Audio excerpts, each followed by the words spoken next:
Hello guys, welcome to all my friends. Good evening everyone. Welcome to all my viewers. Welcome to back my channel. নমস্কার বন্ধুরা, আজকে আমি আবারও চলে এসেছি একটা নিউ মিনি ব্লগ নিয়ে। সো বন্ধুরা, এখানে আমার মামা বাড়িতে কাজলপুরা গ্রামে কালী পুজো উপলক্ষে, দীপাবলি উপলক্ষে কীর্তনের আয়োজন অনুষ্ঠিত হচ্ছে। তো বন্ধুরা, এখানকার কিছু আমরা বাস্তব চিত্র তুলে ধরছি।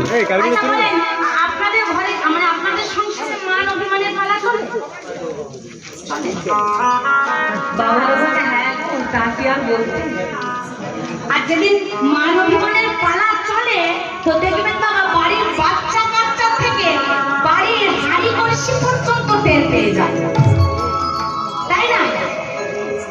কি গো বললাম, যেদিন মান অভিমানের পালা চলে দেখবেন সেদিন বাড়ির বাচ্চাগুলো দোষ করুক বা নাই করুক,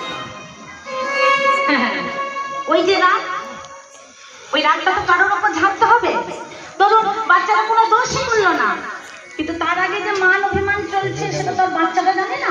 এসে হঠাৎ করে বলছে মা খেতে দাও, শুধু খাই তাও লাগবে, বাচ্চাটা ভেবে বলছে মা আমি তো কিছু করলামই না, আমি শুধু খেতে চাই না।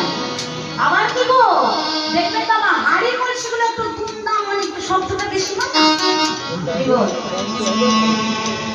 আমাদের ইহজগতে বা জগৎ সংসারে যে মান অভিমানের পালা চলে মা, সেই মানটাকে এই মানের সঙ্গে গুলিয়ে ফেলাটা আমাদের অপরাধ হয়ে যায়।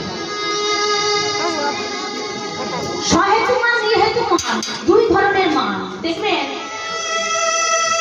কিছু মান আছে যেটার পেছনে কোনো না কোনো কারণ যুক্ত থাকে, আবার কিছু কিছু মান হয়, মানে মান থাকে যে মানটা করার পেছনে কোনো কারণই থাকে না বাবা, কারণে অকারণেই মান হয়ে যায়।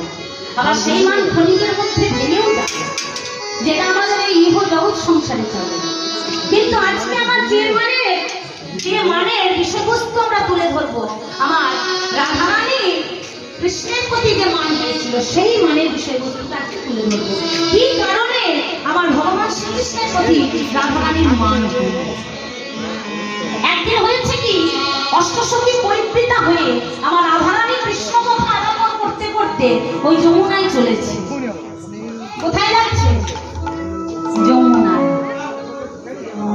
গধূলি বেলায় আবার সখী পরিবৃতা হয়ে সখীর সঙ্গে কৃষ্ণ কথা